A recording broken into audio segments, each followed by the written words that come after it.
Yang terhormat Bapak Kepala Desa Dayluhung, yang terhormat Ibu-Ibu Kader atau yang mewakilinya, serta tamu undangan yang berbahagia.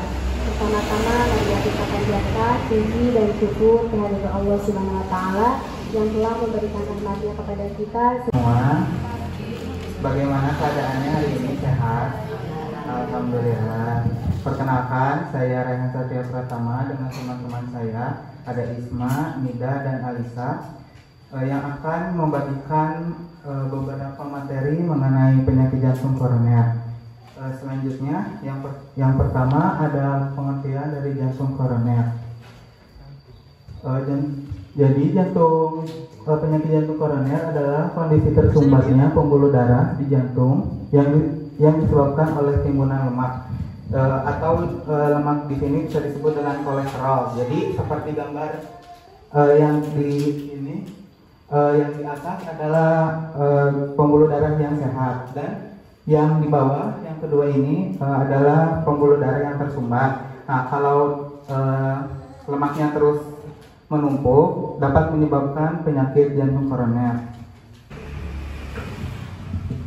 Selanjutnya ada tanda gejala penyakit jantung koroner. Yang pertama yaitu nyeri dada.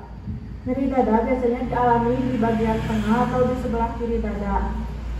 Rasa yang sakit dialami yaitu seperti dada terasa terbakar, dada terasa berat, dan nyeri tajam pada bagian leher, lengan, dan punggung. Tanda gejala yang kedua yaitu serangan jantung. Penyebab serangan jantung adalah penyumbatan pembuluh darah yang membuat otot jantung tidak cukup darah dan oksigen. Gejalanya seperti batuk, sesak napas, dan panik, wajah pucat, dan berkeringat dingin. Gejala yang ketiga yaitu sesak napas. Penyakit jantung koroner dapat menimbulkan gejala sesak napas atau napas yang tersengal-sengal. Hal ini disebabkan karena kurangnya oksigen yang masuk ke jantung karena ketidakmampuan memompa darah dengan optimal. Selanjutnya dilanjutkan dengan faktor resiko. Nah, di sini saya akan menjelaskan apa aja sih faktor resiko dari penyakit jantung koroner. Di sini ada usia. Semakin bertambah usia, resiko terhadap jantung koroner itu semakin tinggi. Kenapa? Karena kerusakan dan penyempitan itu semakin tinggi. Ada beberapa kelompok usia yang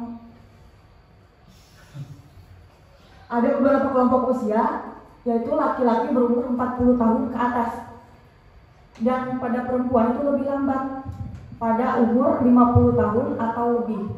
Dan yang kedua itu ada faktor resiko jenis kelamin.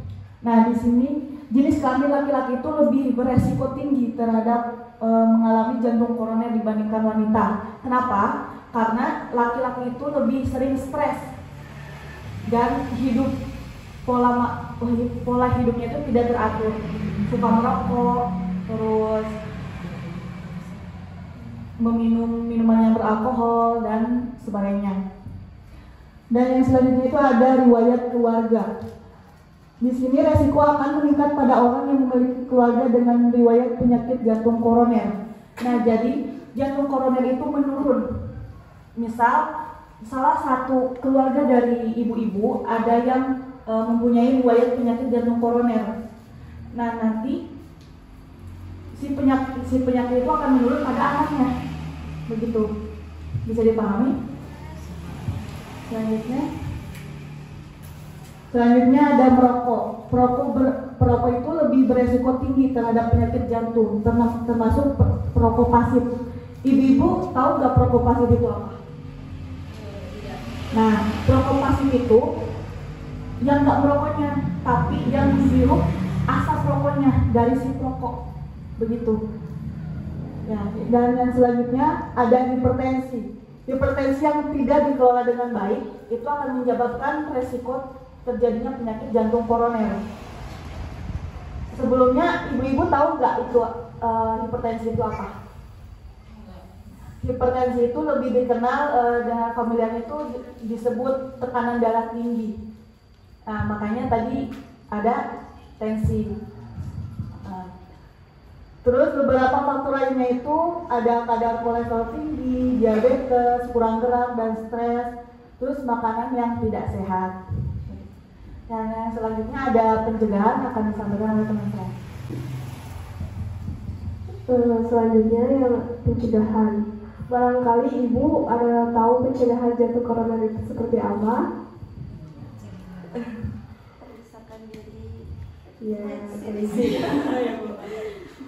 yang pertama itu mengonsumsi makanan sehat seperti makan sayur-sayuran, namun harus dihindari juga ya Bu makanan yang rendah lemak, yang mengandung minyak jenuh seperti mentega, terus krim, sosis dan lain sebagainya. Yang kedua ada hindari rutin berolahraga. Rutin olahraga yang dapat ibu lakukan seperti lari-lari kecil, terus sepeda, terus yoga, senam dan lain sebagainya. Sebab olahraga di sini dalam penyakit jantung dapat membantu jantung dan sistem aliran jantung darah lebih efisien. Yang ketiga ada selanjutnya hindari kebiasaan merokok. Karena itu sendiri rokok dapat menyebabkan jantung tidak stabil dan membuat sesak. Yang selanjutnya ada menjaga tekanan darah tetap normal dengan cara mengkonsumsi makanan rendah lemak seperti dapat meminum kopi, telur dan lain sebagainya. Selanjutnya mengendalikan kadar gula lebih normal. Selanjutnya mengurangi konsumsi alkohol. Dan yang terakhir rutin mengkonsumsi obat-obatan yang dianjurkan dari dokter. Adapun cara pencegahan dengan non-farmakologi atau tidak menggunakan obat kimia seperti mengkonsumsi obat-obatan herbal dan rempah-rempah yang berfungsi memelihara fungsi jantung. Rempah-rempah di sini bisa dapat berupa rempah kunyit, jahe, telur putih, daun sirsak dan lain sebagainya. Nah, selain dari pencegahan di situ, kita juga harus kendalikan penyakit jantung koroner dengan patuh. Patuh di sini mempunyai arti masing-masing setiap huruf seperti periksa kesehatan secara rutin dan mengikuti anjuran dokter. Apakah ibu sudah untuk periksa rutin? Yang kedua ada atasi penyakit dengan pengobatan yang tepat dan teratur. Yang ketiga tetap diet dengan gizi seimbang. Selanjutnya upayakan aktivitas fisik dengan aman dan yang terakhir hindari asap rokok, alkohol, zat karsinogenik lainnya. Mungkin cukup sekian pembahasan materi dari kami. Mohon maaf jika banyak kurangnya. Ulangi haknya apa? Hindari asap rokok, alkohol, dan zat karsinogenik lainnya.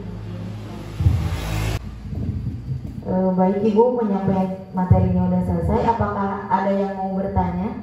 Penyakit jantung sebenarnya biasa itu kalau di maksudnya teh belum usia nanti belum tua, jadi masih remaja. Izin menjawab. Jadi penyakit jantung koroner kalau di usia muda biasanya jarang ya, karena biasanya yang mengidap penyakit jantung koroner di atas usia 40 tahun atau 50 tahun. Untuk laki-laki 40 tahun ke atas dan untuk perempuan 50 tahun ke atas. Terima kasih. Yang keempat diskusi dan tanya jawab. Yang kelima doa dan yang terakhir tutup. Allahumma inna nas'aluka salamatan fid din wa afiyatan fil jasad wa ziyadatan fil ilmi wa barakatan fil rizqi wa taubatan qabla maut rahmatan indal maut wa maghfiratan ba'da maut. Allahumma hawwin alaina fi sakaratil maut wa najatan minan nari wal aqwa indal hisab. Rabbana atujid qulubana ba'da id hadaitana Hablana min ladunka rahmatan innaka antal wahhab. Rabbana atina fid dunya hasanah wa fil akhirati hasanah wa qina adzabannar.